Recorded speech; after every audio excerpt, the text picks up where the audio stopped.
have a fish on! You want to kiss it? No, I'll put that one in this actually.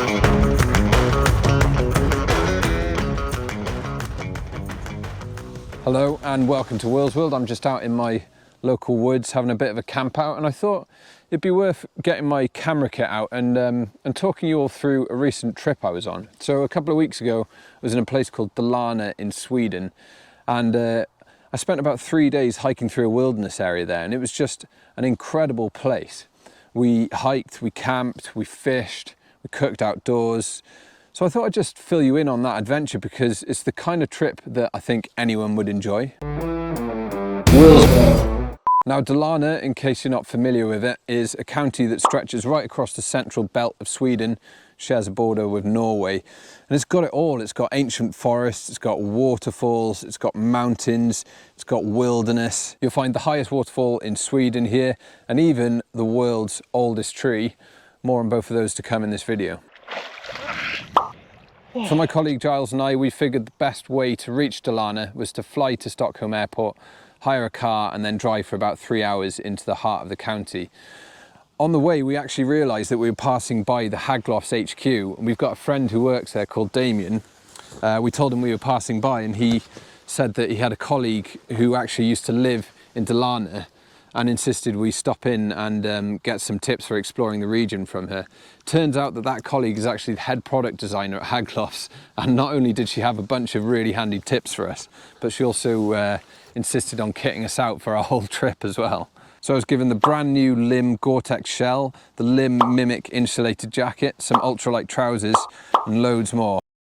So what is Lim, I hear you ask? Well, I'll let Ann-Sophie explain that for you. The core concept of Lim, Lim stands for less is more, and we actually try within Lim to always push the boundaries. So we want to make new trials and be innovative in terms of fabrics, in terms of details and so on, but also to stay minimalistic, only what is necessary. So we put everything we put in Lim is there for a reason, a functional reason.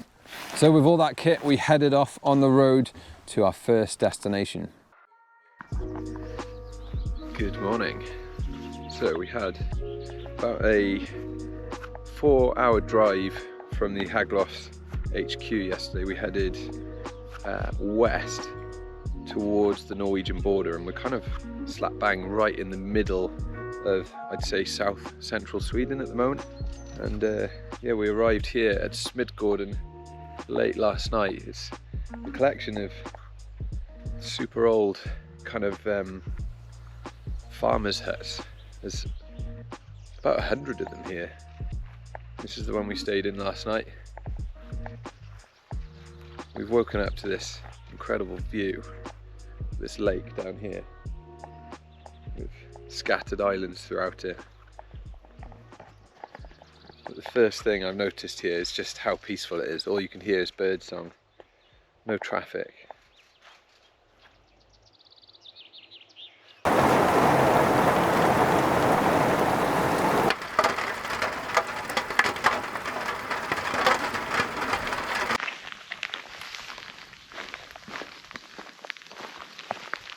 Very nice to be out getting a dose of Swedish wilderness. So today we're hiking a section of a trail called the Siljansleden, which is a 300-kilometer route right around Sweden's 7th largest lake. I quite fancy coming back and doing the whole thing because it's lined by these little wooden huts that you can just kind of rock up in and sleep for the night. Oh,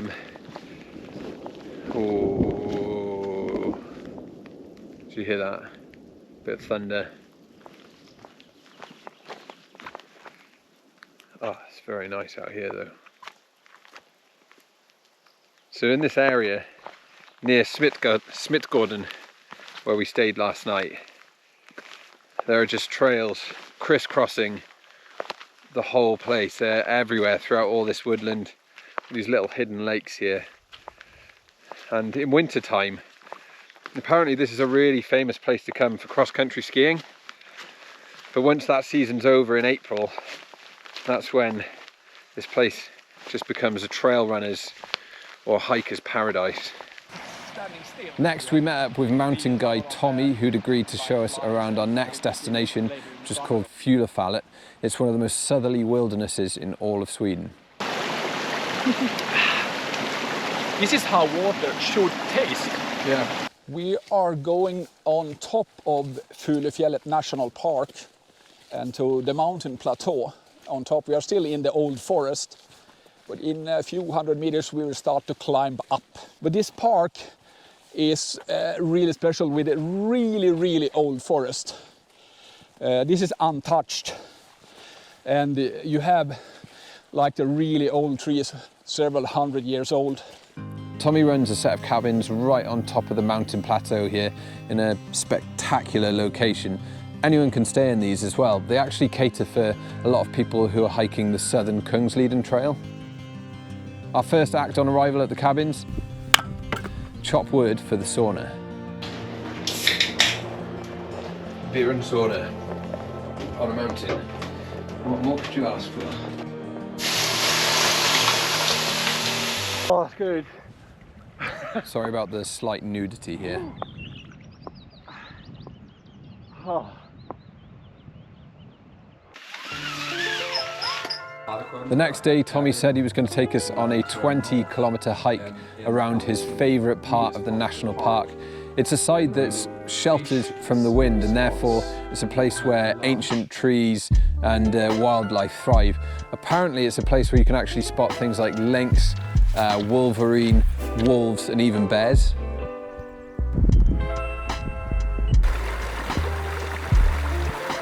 Being an avid fisherman, it's absolutely no coincidence that Tommy has made his home in this part of the world.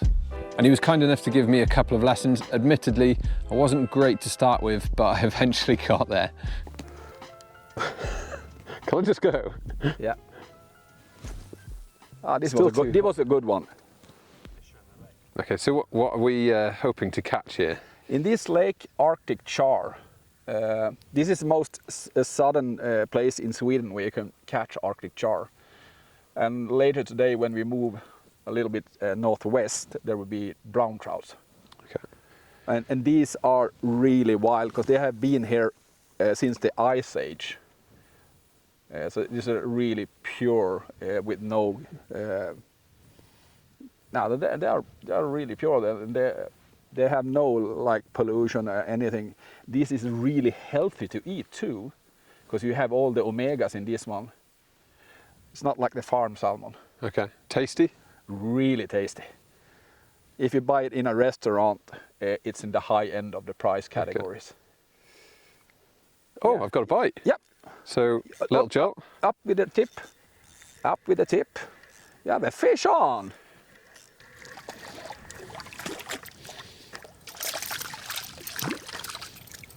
So I'm guessing she's going back in. This one is going back in. Yeah.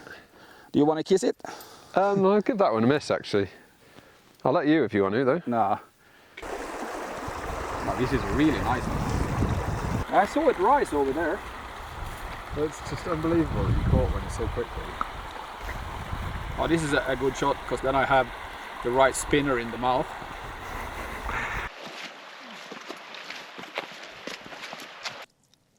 This is good. Good. Good enough. Good enough government work. Oh, good shot. Oh, you got it. Yeah. Is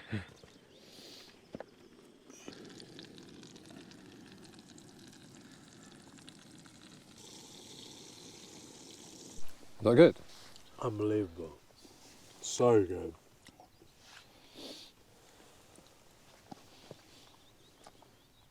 You could actually live on this. Mm-hmm. On our last night, Tommy cooked us up a reindeer stir fry. It was absolutely amazing. And then let us stay in his fantastic lakeside glamping pods. Ah, the oldest tree in the world. It's called Old Tjikko. I'll be honest, I was expecting it to be a little bit bigger. It's actually a clone of a tree that originally started growing 9,000 years ago. So spruce trees, and this is news to me, apparently kind of clone themselves off branches. So a branch might fall and then a new tree will grow from it.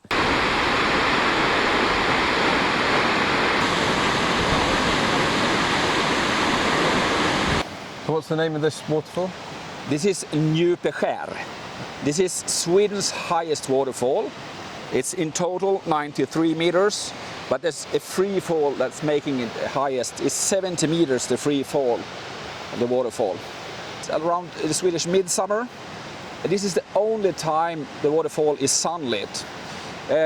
And all of the waterfall is with limestone, the red one.